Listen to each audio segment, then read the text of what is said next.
our clubs are sort of central figures in the community, and they are relied upon and called upon when the community needs them. And we saw that throughout COVID, not only with voting, but we saw it, stadiums being set up as hospital facilities and giving out food. And we've seen that in times of disaster and other times that the team facilities and the stadiums are used. And I think we, certainly at the league level and then at the club level, always want to be seen and viewed in that light, where we are sort of central figures in the community and step up when needed and called upon on whatever issue is really going on locally.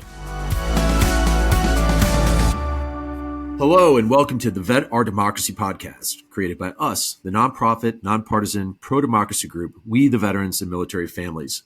In this series, we explore what it means to be a citizen, what veterans and military families' roles are in supporting and defending our Constitution following military service, and how you can get more involved to help create a more perfect union. We're all in this democracy thing together, and it's important for all of us to know our rights and our responsibilities to each other. As citizens, we need to know how our government is supposed to work so we can engage patriotically and positively to help bring about the best version of America. If you care about America, democracy, baseball, mom, and apple pie, this is the podcast for you. The connection between professional sports and voting is old as a republic. In 1832, horse racing was as popular as pro football is today. And when horses named Andrew Jackson and Nullifier competed in Richmond, thousands of people came to watch and bet on their political favorite. Candidates for political office in the world's only democracy quickly figured out that showing up where crowds already were gathered was an efficient and effective way to reach potential voters.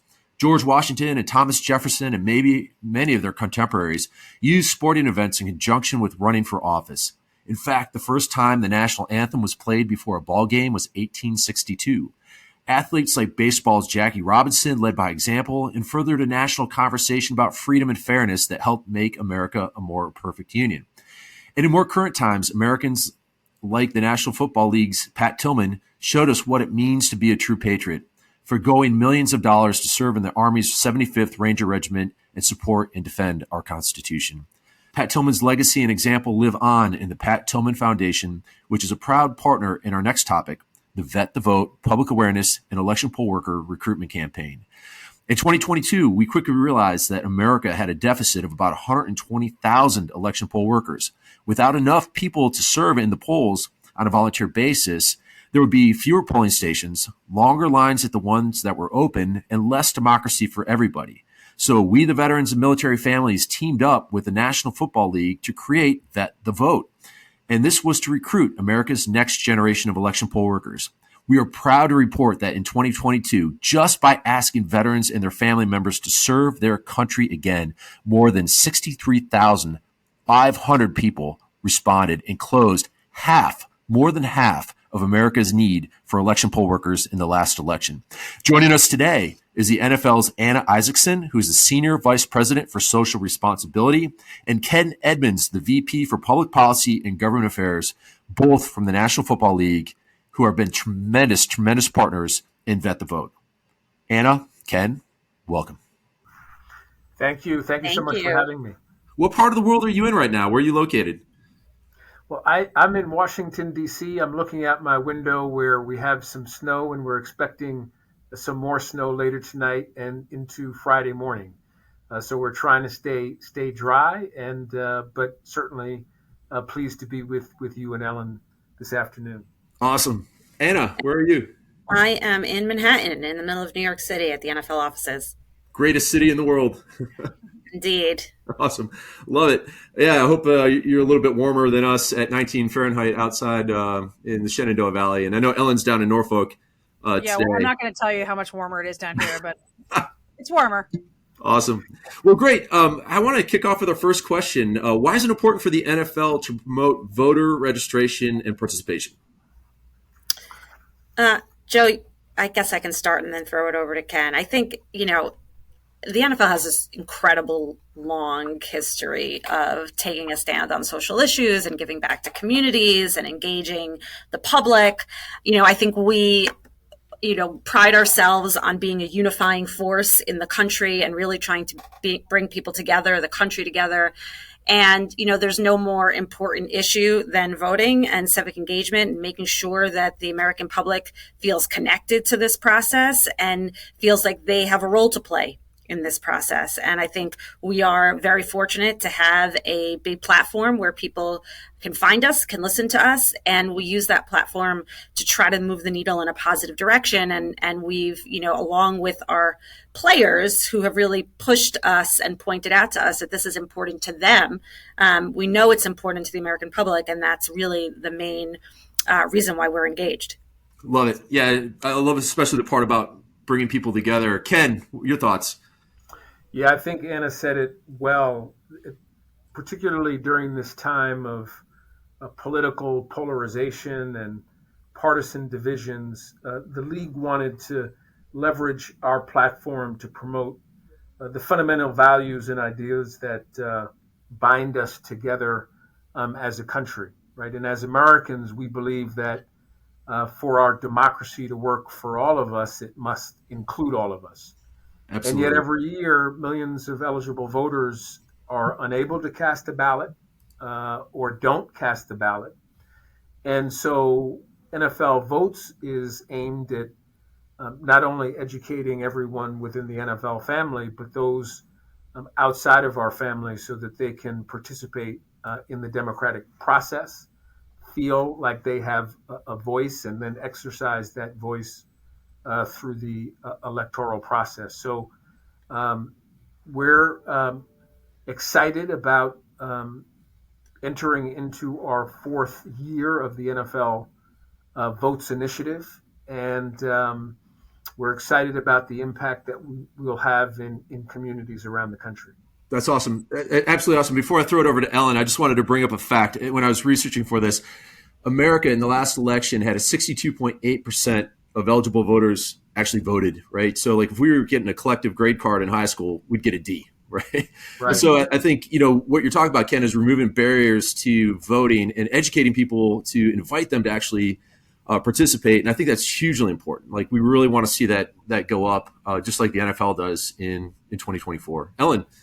Yeah, I was thinking to myself, I bet the numbers of those same eligible voters who watch football every weekend is probably higher, and we should do that comparison. But so how have you guys done it? Like, how has the NFL been involved in actually promoting voter registration and the awareness of different sort of voting issues over the last few years that you've had this campaign? Yeah, so when we kicked off the initiative in 2020, during that election year, we launched the initiative, and it had three components, the important key elements that undergird our election process. We had an education component, a registration component, and then an activation or mobilization component. And the first, that education component, we wanted to give everyone within the NFL family, players and legends, club and league personnel, as well as fans, the education and tools they needed to cast a ballot. And so we partnered with a number of nonprofit organizations that were expert in that field and that could provide that education. And then we made that education available to those and it was mandatory for those in the league. And then we encouraged those outside the league to also engage and consume that education. And then the registration phase, we encouraged our players, again, our league and club employees, as well as our fans to register. And we wanted to give them the tools to do that. And we did that again through our partners. And there were a number of ways that our clubs engaged in the registration process.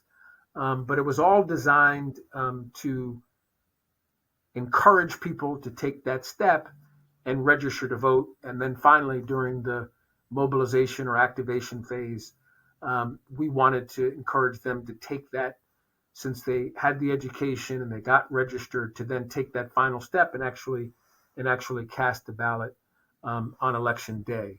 And so we were pleased that as a result of our activities, The overwhelming number of our players registered to vote, and thousands of people around the country took that step and registered to vote. And then many voted, in fact, at our stadiums around the country that we made that were converted into election sites around the country so that fans could cast that ballot. Yeah, I was going to ask you about that. Like, how did that happen? First of all, which stadiums, kind of did that in the last election cycle, had opened their doors for voters, and then how did that all happen? Like, where did that idea come from? Well, we were approached by a number of organizations, and then also within the league, we certainly wanted to take part and to turn over our facilities and make them part of the election process, knowing that back in 2020 there were people that were concerned about voting. We were in the middle of a pandemic, and obviously elections provided, our stadiums provided really focal points and central locations where people could go and vote in a safe and socially distant manner. And so our clubs reached out to election officials in their area, to the local and state election officials, and offered their stadiums as election sites. And so about half of our stadiums were used as election sites, either as ballot drop-off locations, as voter registration sites, as early voting sites, and in some cases, election day polling sites. So they were used in a number of different ways, but there were about 16 stadiums that were used in 2020 in this way. And I really think it helped to reinforce that our clubs, our facilities could be important assets in the communities where they are. And I think just to add to that, I think it's part of that same story we started talking about at the beginning of this, where we are, our clubs are sort of central figures in the community, and they are relied upon and called upon when the community needs them. And we saw that throughout COVID, not only with voting, but we saw it, stadiums being set up as hospital facilities and giving out food. And we've seen that in times of disaster and other times that the team facilities and the stadiums are used. And I think we, certainly at the league level and then at the club level, always want to be seen and viewed in that light, where we are sort of central figures in the community and step up when needed and called upon on whatever issue is really going on locally. Yeah, I love that, because Anna, you both, you and Ken are talking about like the civic involvement of our nation's sports teams and leagues. In the military, we would call it strategic infrastructure, right? If we need to do a humanitarian mission in a country or evacuate Americans out of a country that's fallen apart, we're looking for where the stadiums are, right? Because, they are great LZs for helicopters and things like that. But in this case, like you're talking about reducing barriers to voting, enabling Americans to execute their fundamental right to choose their elected officials. And that's happening in sports facilities and stadiums all over the country. Yeah, Joe, and thanks for that. I'm going to use that term, strategic infrastructure. That's a new way to talk about our stadiums, but I love it. Yeah. And, I think the other thing that you hit on is, like, what do we rally around in this country, right? We've got American values that we espouse and subscribe to together. We have our differences, sure, but, like, when people come together to root for a team, nobody's checking political affiliation at the door, right? Everyone's coming there to rally around a team in a sport that they absolutely love, right? And so I think, that is a very important reminder that we're the United States and we do our best work when we come together and solve our nation's hard problems. So I think, we can come together as teams, and also the importance of, like, competing and winning or losing in good spirit, right? I think one thing that's lost on some people today is the ability to lose a game and shake the winning team's hand and be good about it, right? It's this thing we learned in grade school, little league, pee-wee football and things like that. And I think that's an important thing that we need to remember and remind some folks who are leading our country today to take a lesson from, right? So I think just calling Americans back to the center to work for the common good and be good sports about it. Ellen. Yeah, I mean, it's funny because I was just thinking exactly what you were saying, Joe. That there's people talk about this all the time. There's like few opportunities for Americans to actually live this idea of civics, where you are together doing things together with people that are totally different from you, who may even be your neighbors, but that you don't see, whether it's in your church or your school, if you don't see them anywhere else. Like, sporting events are that time. I mean, if you walk through, a tailgate setup at a football game, or especially in a stadium, I mean, you see everyone there, and the thing that's unifying them is not, the neighborhood they live in exactly, or their political affiliation. It's literally probably that they're wearing the same shirts, and Right. it's such an amazing display of sort of cross cultural civics. And it's cool to see that the league itself, takes that seriously and sees this, as a pet issue. So I have a question about, are there specific players or teams across the league that really have taken this on, and taken a prominent role in sort of NFL votes, or is it obviously it's universal, the whole league is doing it, but have you guys seen any specific examples and stories that would be fun to tell? Well, I'm reluctant to call out any specific player or club. I will say NFL votes really is a league wide effort. So it included all of our clubs, all 32 engaged in some way. And they engaged in different ways. Not every club participated in exactly the same way. So some might have, as I mentioned, used their facilities as an election site. Others might have produced public service announcements in their local community. Still others might have developed through the clubs a voting related microsite where fans in that area could go on the club's webpage and then register to vote.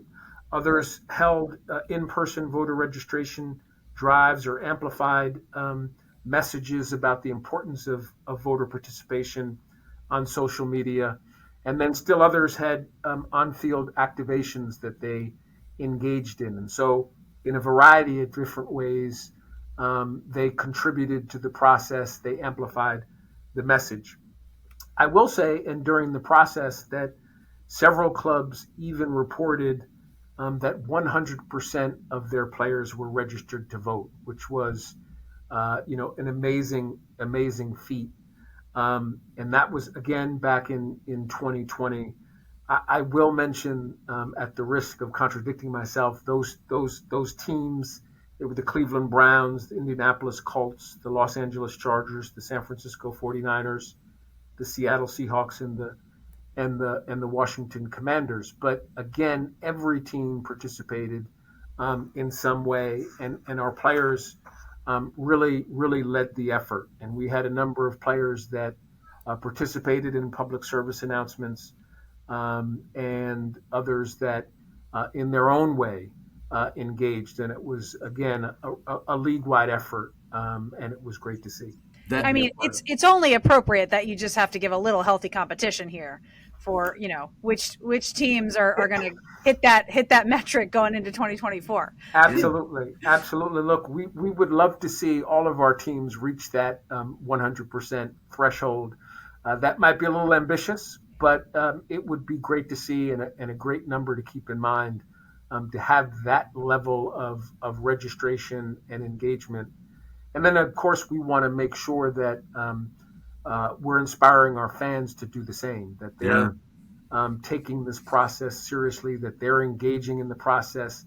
And if there are opportunities to do more, even better. If there are opportunities to volunteer, which Vet the Vote is all about, if there are opportunities to help to strengthen the process, to participate in the process, and not to remain on the sidelines. As you all know, we're fond of saying that democracy is not a spectator sport. You have to yes, roll up your sleeves and engage, and the more people that do, the better the process.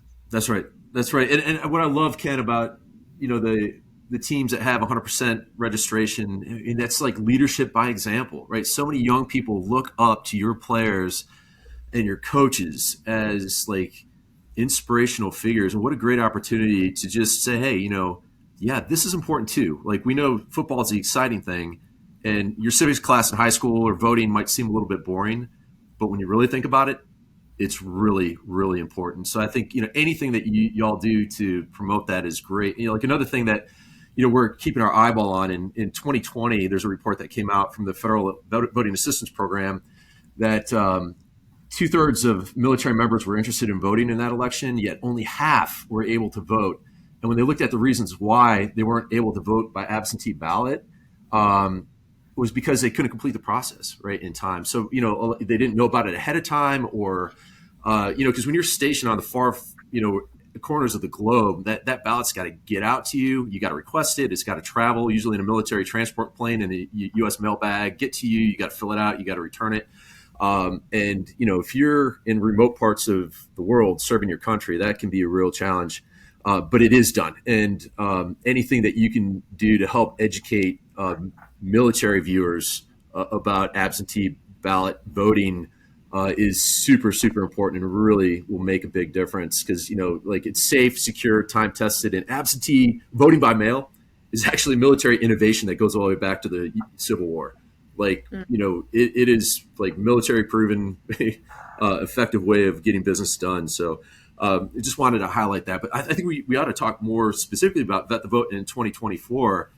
Ever since Ellen and I and team first conspired with you on this, it was really relationships between veterans and the NFL that made all this happen, because nobody really knew who we were as we, the veterans and military families at that point.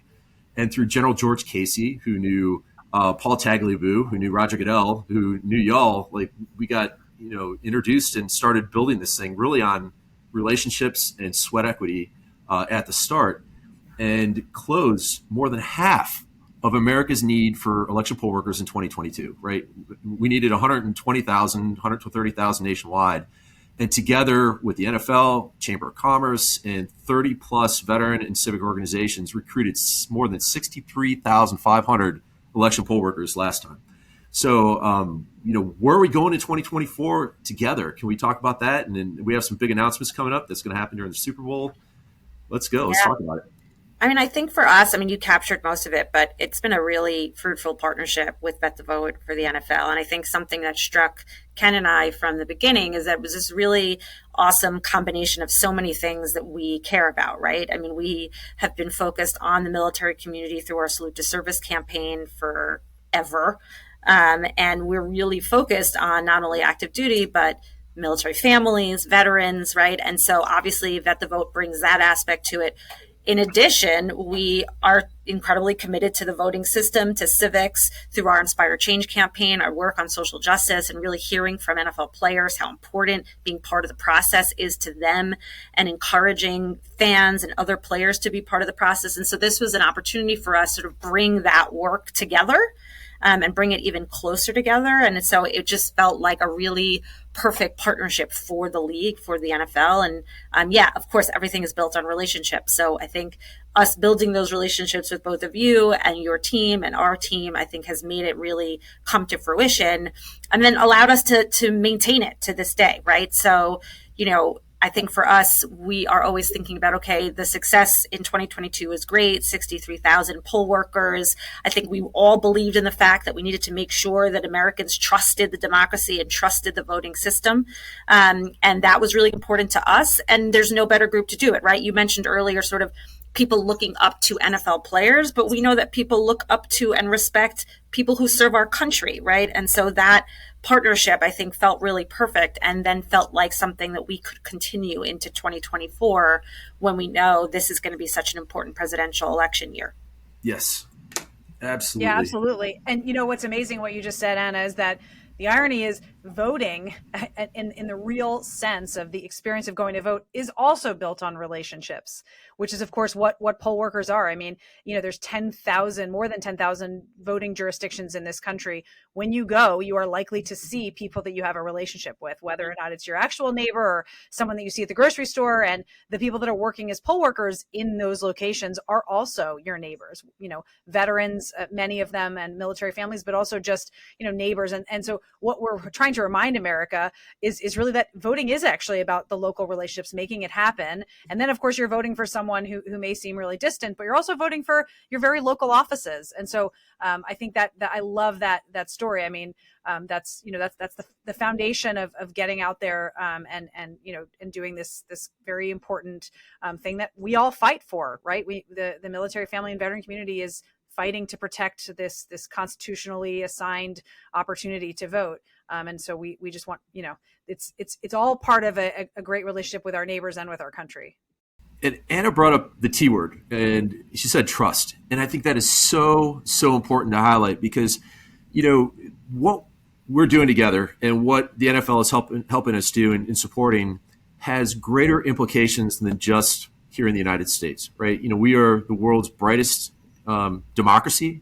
We're the oldest democracy, and our elections are, if not among the top 2 in the world, are definitely, I'm biased, they're the best in the world, right? Having served as an election official, election judge in Charles County, Maryland, and now an officer of elections in Warren County, Virginia, now that I moved, it is amazing how well our system works. And, I was just reading in The Hill yesterday about Vladimir Putin spouting off saying mail-in ballots are bogus. Americans bought them for $10 and sent in as many as they wanted. And I'm like, every time an American doubts the outcome of our elections, guys like Putin and our other global adversaries win. So there is a national security aspect to reinforcing public trust in our elections because they are good. And if you're skeptical about it, Ellen and I like to say get involved, because you will go through 4 hours of training in your county, go through an inch-thick book of regulations on how to run, open, administer, close, and report the polls, and walk out of there feeling like you were just trained on, launching missiles or opening up a secured classified information facility. I mean, it is that redundant. It's Marine-proof. And, oh, my God, I walked in a skeptic. I walked out a believer in the quality and sanctity and just integrity of our elections. So trust, hugely important. Trust in American institutions, trust in our way of life and doing business. I'm getting off my soapbox now. Throw it back over to you. Yeah, listen, we agree, right? I think we agree, and we know that we're going to be in some pretty important places together in 2024. So I know you kind of wanted us to bring it home and talk about what's coming up. But, listen, we've got a Super Bowl coming up in Las Vegas, Nevada. It's our first Super Bowl there. There's some pretty important events related to voting happening at the same time or a similar time. And so we're going to be there on site with you all and, trying to do exactly what you just said is continue to instill trust, continue to make people feel and understand that the process is secure and that they should be part of the process alongside all of us. Yeah, absolutely. Fantastic. Well, coming to a Super Bowl near you, the official launch of Vet the Vote 2024 is happening Super Bowl week. Actually, the Monday of Super Bowl week, February 5th, is 9 months exactly to Election Day. And so it's a very good time to get Americans in the game around the big game. Oh, and just to announce that More Perfect Union joined us. So the coalition group I won this week. So we've got a new member group here coming on board and a couple of others who we're talking to right now that we will not announce yet until we seal the deal. But a lot of momentum coming into 2024. Super fired up about the Super Bowl. Super fired up about Bet the Vote 2024. Final thoughts. What's your wish for 2024 as we go into this election cycle?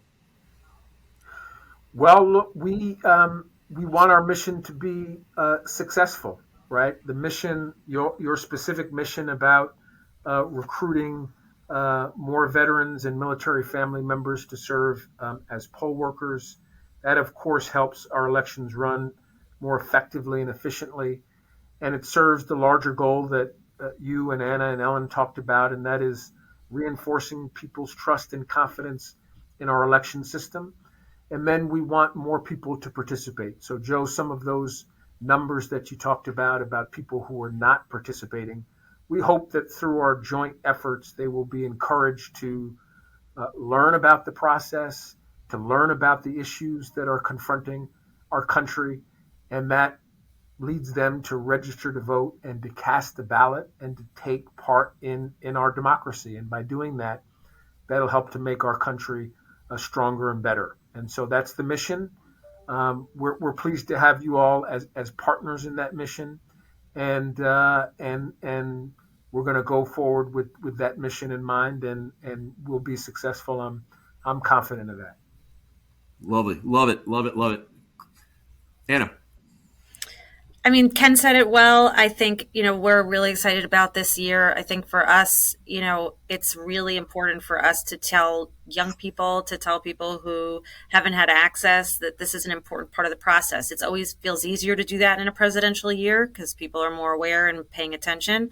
But then it really sets us up for the future, which is really important to tell people it's not just voting for president, right? But there's all these other people that you need to vote for and how important those people are in the decisions in your life, and a lot of people aren't connected to that. And I think that's part of the work that we know is so important, and that we feel that a year like this will help us advance even further. Absolutely. Everything we could do to keep this experiment in democracy running. Ellen, any final thoughts? No, I just feel so cool every time we get to say that we have this partnership with the NFL, because as much as cool as the NFL is and as interesting and well watched, we all are working together to make sure that our elections have that same sort of as American as apple pie and football should be the way we feel about our elections, and it's so great to be working with you to get there. Yeah, you have totally supercharged this effort. I mean, when nobody knew who we, the veterans, military families, was, General Casey had faith in us, Commissioner Tagliabue had faith in us, Commissioner Goodell had faith in us, and most importantly, you all had faith in us and did something about it. So, you kind of turn this four-door station wagon into a McLaren F1 and firing on all cylinders. So this is great. We really couldn't be more grateful to each of you for everything that you've done, and everyone throughout the NFL family who supported this initiative. And we really look forward to working with you in 2024 to make this even better. Same here. Thank you. Thank you for your hard work on this. Yeah, awesome. Thank you both. Anna Isaacson, Ken Edmonds of the NFL. We really appreciate it. And to learn more, go to www.vetthe.vote to find out how you can get involved in your elections and supporting the Constitution and your community. Now that you've heard from Ken and Anna, our friends at the NFL staff, we have two special guests in studio today who helped us launch Vet the Vote in 2022. They are General George Casey, former Chief of Staff of the U.S. Army, and former NFL Commissioner Paul Tagliabue. We also have U.S. Air Force veteran Neil Nathan, the co-chair of our board, who will be on the ground in Las Vegas for the Super Bowl. Gentlemen, welcome. Good morning. Good afternoon. Nice to be with you, Joe.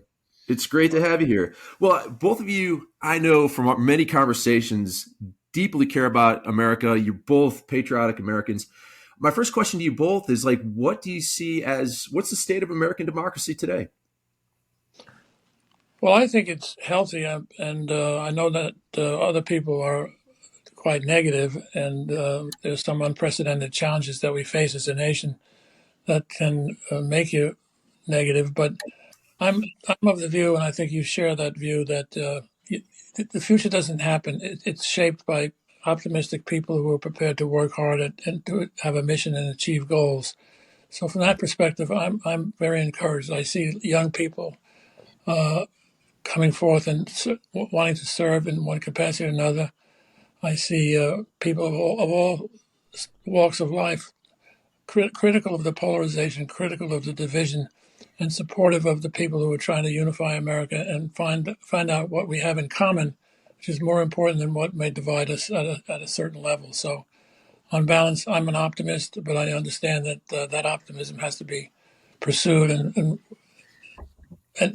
achieved, not just taken for granted. Excellent. No, thank you, sir. Appreciate it. General Casey.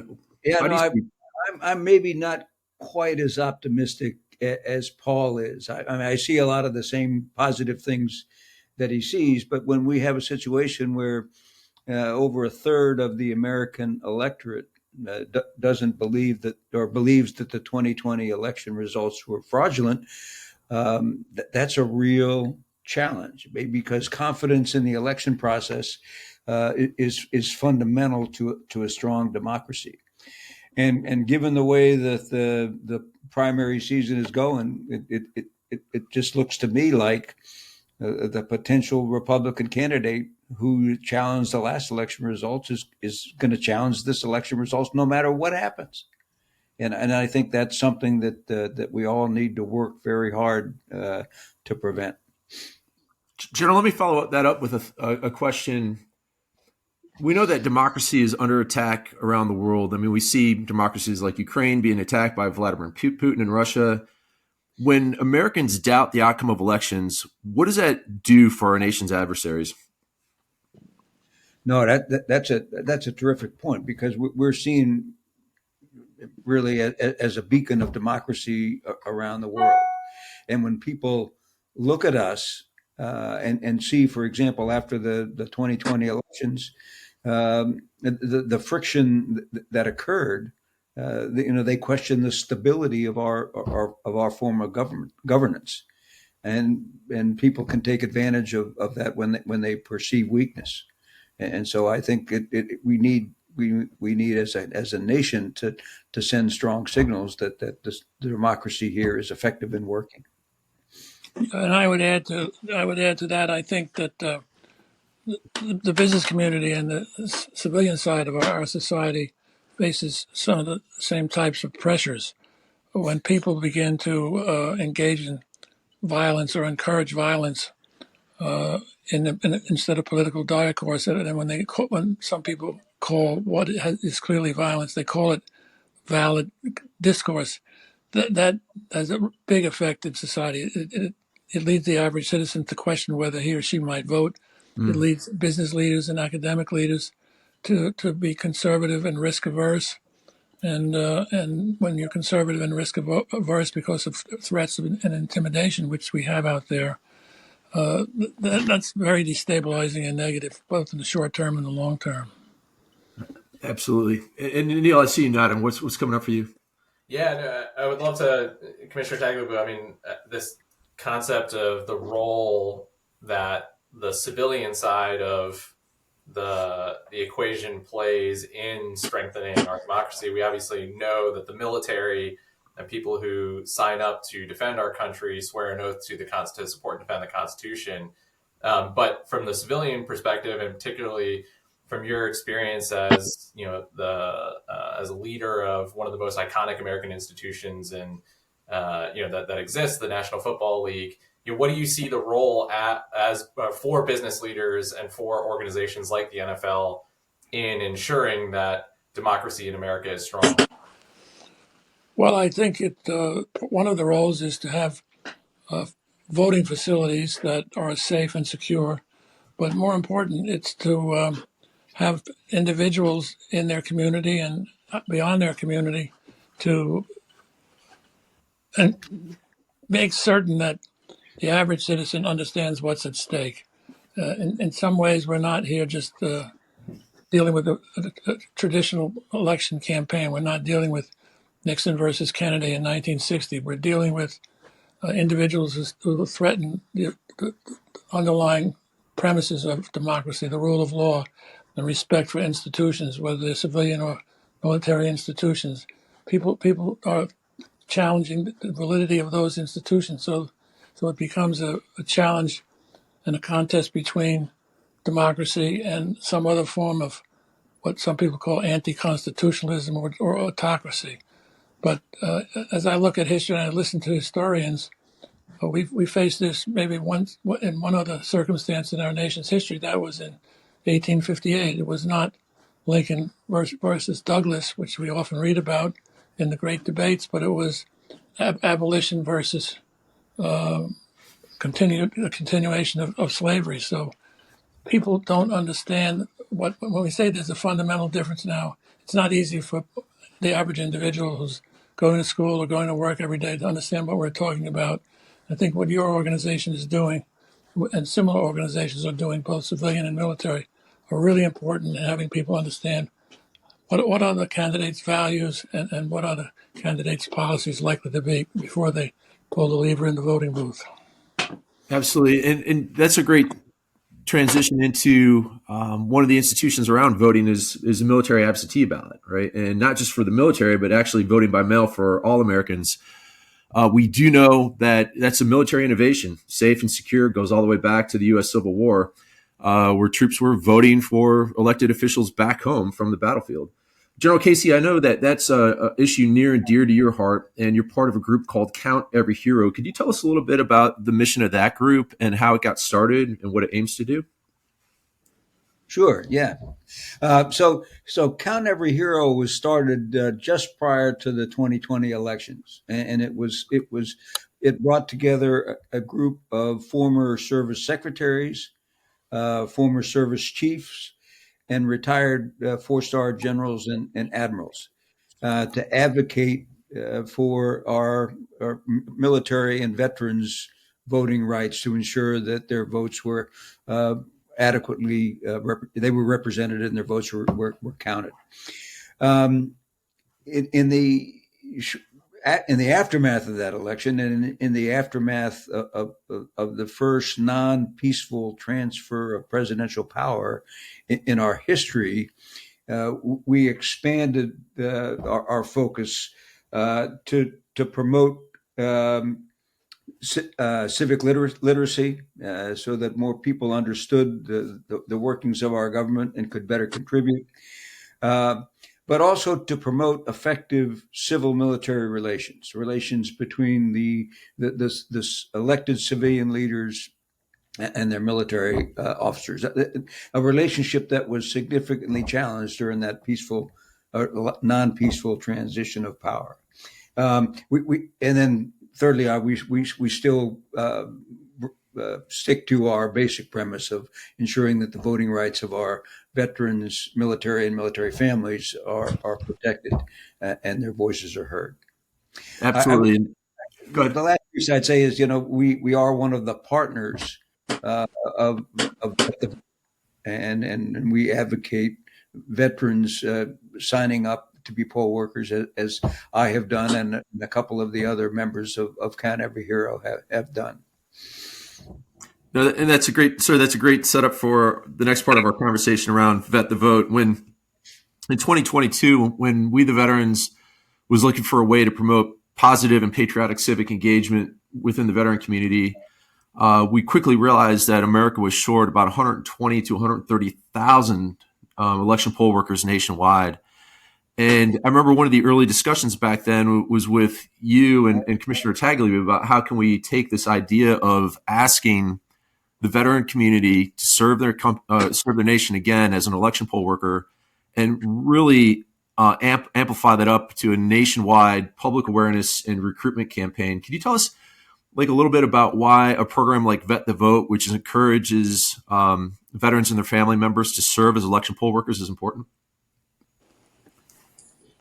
Well, you want me, or I'll pick it up and then pass it over to Paul. Sure. Good. When this came up to me, it was a no-brainer. I mean, because I've in my military career was a party to running elections in Bosnia, in Kosovo, and in Iraq, and frankly, having not been involved in electoral processes in my own country, I was amazed at the level of detail that went into this to produce an outcome where people felt that they, one, that they were free to vote, and two, that their vote mattered and was heard. And so the opportunity to do the same thing in my own country was significant, and I took advantage of it. But I think the biggest thing to me, though, is I look back at what veterans can do to continue to contribute to our country. And when you think about the fact that we just celebrated the 50th anniversary of the all-volunteer force, so there's 10 million veterans out there that have volunteered to serve this country, and over the last 20-some years, they did it while we were at war. So there are men and women of significant character who were willing to commit to something larger than themselves, and they're smarter, they're experienced. They know how to solve hard problems, and they know how to adhere to standards. So I can't think of a better group that's more qualified to be effective poll workers. I guess my perspective is similar, but also different in some significant ways.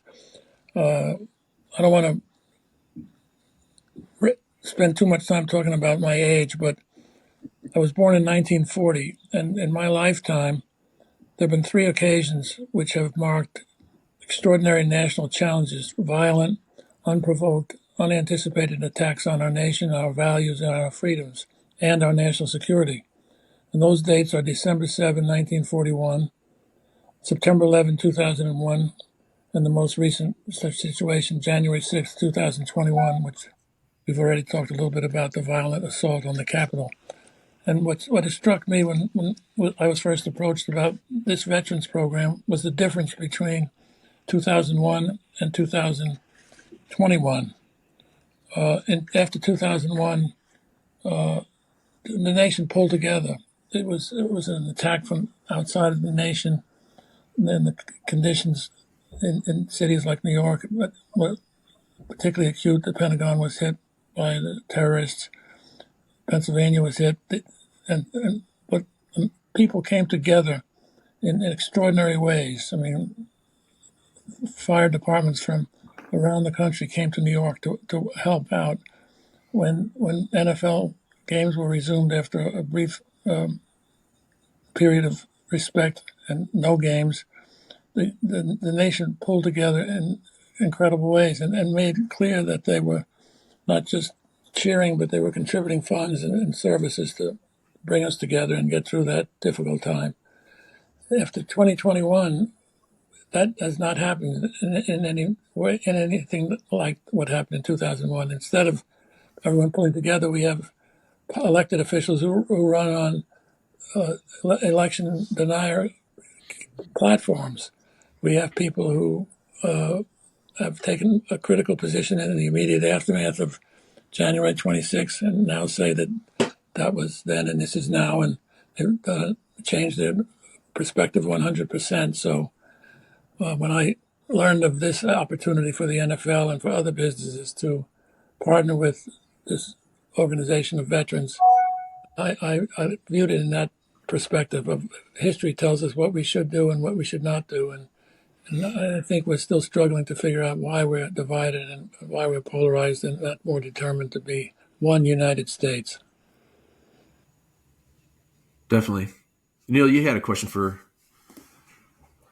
Yeah, no, I think this is, Commissioner Tagliabue had such a powerful kind of summary of, your experiences and what you've seen in terms of challenges to our country. And, maybe going down the thread a little bit of why you were so supportive and excited to have the NFL join our coalition, particularly focused on the veteran and military family community as a uniting force and something that a group of people where, number one, the community itself has as you mentioned, General Casey has in their previous lives sworn an oath to support and defend the Constitution. Right, that is our allegiance, and that is where we have committed our service.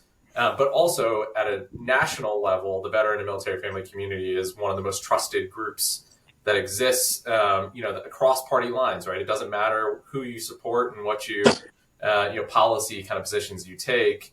Veterans and military family members have this station in our society. And so, as you thought about making the connection to the NFL and having them join us as coalition partners, how did you see the power of what the National Football League can do to amplify that message and be a contributor to this really important mission? Well, I guess I grew up in a family where commitment to service, both civilian and military, was really important. But when I became commissioner in 1989, 1990, I started to visit the troops and bring players with me. And I went many times to Landstuhl, where the hospital was in Germany.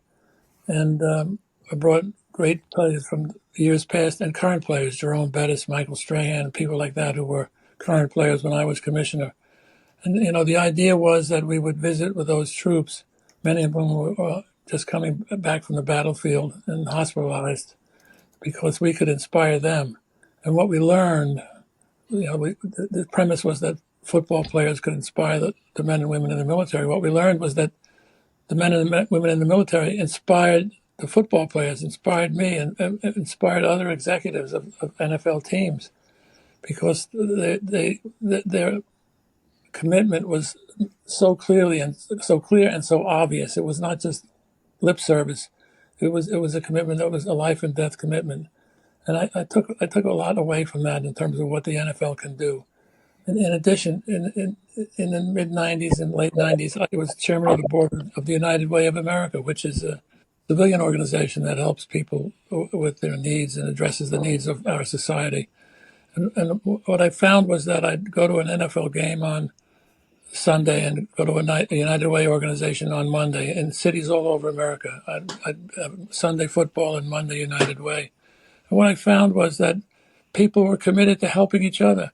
United Way was a vehicle to bring people together. And United Way would collaborate with the Urban League, and communities were together. Now, I go into some of the same communities, and the media and the national television networks, some of them can be so negative. It just strikes me as not being America. It's a fraudulent version of America that's being peddled by some people in the media and some people in public office, as well as some people in the private sector, that's the challenge that we need to meet. And I think that we, the veterans, are doing a great job in meeting that challenge.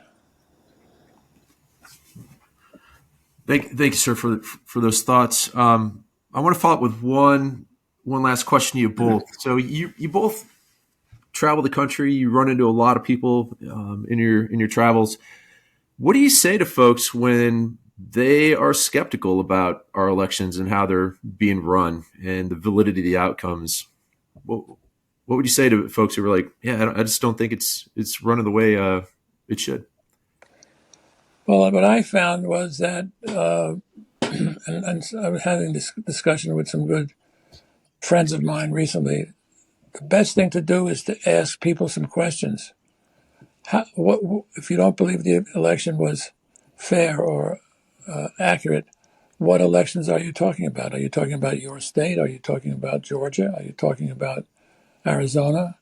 And the amazing thing is that people who are election deniers, they say, oh, I can't tell you any specifics, but I just know I've heard that. And then if you follow up with some additional questions, do you make decisions in the ordinary course about things that you just heard? Have you tried to find any facts that would support that conclusion? Well, not really. I just heard it and I believe it because my party didn't get the White House. So some of the most sound advice I've heard on this question is from friends who say, don't go to combat, don't say what you believe and criticize them for believing what they believe, but ask them why they believe what they believe. And they and you together will find out that what they believe is not well grounded. And in some cases, people tend to change their mind if they're exposed to questions that they can't answer, more so than when they have someone just disagreeing with them. Definitely. Okay. I'd kind of go back to what we were talking about here, about one of the reasons Paul was optimistic. But I tell them, look, the system was challenged, but significantly, but it worked. Yeah. And our democracy worked as it was supposed to work and preserved the results of a presidential election. And then the second thing I tell them is, if you don't like it, get out and participate and do something. And which again falls right into the reason I signed up to be a poll worker, because it's the least I can do to contribute. So if you're going to talk, don't just talk about it. If you don't like it, get out there and help fix it. Definitely. In general, that's great advice from both of you. One, I heard, don't approach doubt with hostility or argument, approach it with curiosity. And then the second part is, if you run into somebody who's skeptical, one of the first questions you probably had to ask them is, have you ever volunteered to be an election poll worker? And if not, here's your invitation to do that and own part of the process. And I got to tell you, I'm probably one of the world's greatest skeptics. And when I sat through 4 hours of training in the state of Maryland to become an election judge, I walked out of there with a manual that was an inch thick that was absolutely Marine proof. Like, if you could read, you could run a polling station and report the results. And I looked over at my wife, and I've told the story before. I was like, we launched nuclear missiles here, or opening up a secured classified information facility, because it was so detailed with two-party accountability around everything. I walked out of it and being like, you know what, we're really doing business right in this state. And over the summer, I moved to the state of Virginia and did the same training out here. And I'm equally convinced that Virginia is doing it right as well. Any final thoughts from anyone? No, Joe, I just say you're a great example of what veterans can bring to the table as poll workers. They're smart, diverse, committed, and trusted. And I can't think of a better package to help reinforce and move our democracy forward. Thank you, sir. I guess that what I would add is that I think that we're at a disadvantage in some ways because not everyone shares the concept of national service. And whether it's the Peace Corps or the military or other national institutions that require commitment and service, I think that's an important part of our culture as a nation. And it's lacking now, and I think a big challenge is for our society to get back, renew the commitment to service, whether it's civilian or military. It should be an obligation that every citizen sees as a requirement and not as a choice. Definitely. Anil, final thoughts? Yeah, no. Well, first off, just want to say thanks. I mean, incredible words of wisdom and also just perspectives and thoughts. And I can't think of a better recruiting pitch than what both of you just laid out, right? In terms of service is important, and we need as many poll workers, as many patriotic citizens to sign up to be poll workers. And to your point, General Casey, I mean, if you have questions about the integrity of our elections, go be a poll worker and see for yourself, right? Go through the training like Joe did. Go spend the time volunteering and being in the mix of it, right? And I think our very, very strong belief from real world, when we've talked to veterans and military family members from the 2022 campaign who participated as poll workers, they all came out with a stronger conviction in the integrity and strength of our electoral process. And so, whether you're a skeptic or whether you already have faith and trust in our elections, we need everybody to sign up and be a part of the process. And so, I can't think of a better pitch to get people to get out there for 2024 than what both of you have just laid out. Absolutely. And, I'm so grateful that both of you came on the podcast to talk to us today. I mean, you really, more than just about anyone in the early stages of this idea, slapped a big old honking turbocharger on the idea of Vet the Vote. And with the NFL's help, in the 6 core groups that we started with that grew to more than 30, ended up, recruiting more than 63,500 volunteers in 2022. So we together, these 30 plus organizations, the NFL, Chamber of Commerce, and you were responsible for closing more than half the nation's need in election poll workers that year. And we're going to do it again in 2024. Our goal is 100,000 this year. Our organization is now 36 coalition members. So that's up 6 from last time. And, I share General Casey's concern. Eternal vigilance is the price of freedom. And I share Commissioner Tagliabue's optimism, because when we asked Americans' veteran community to respond, they did in a really, really big way and stood up for our democracy once again. So, gentlemen, I just wanted to say thank you all so much for your continued support, your guidance, your mentorship, your wisdom. And we look forward to collaborating with you in 2024 as we kick off Vet the Vote at the Super Bowl this year, week of February 5th. If you want to become involved in election volunteerism, all you need to do is go to www.vetthe.vote, and there you can register to vote. You can check the status of your registration, and you can also volunteer to become an election poll worker. More to follow. Thank you so much for listening. If you found this podcast episode interesting or useful, please share it with the people you know. This episode was co-hosted by Joe Plunzler and Ellen Gustafson. The audio and video were edited by Cameron King. Vet Our Democracy is a production of We the Veterans and Military Families, a 501c3, non-for-profit, nonpartisan, pro-democracy organization focused on promoting positive and patriotic civic engagement to strengthen American democracy. Find out more about us at wetheveterans.us and follow us on social media.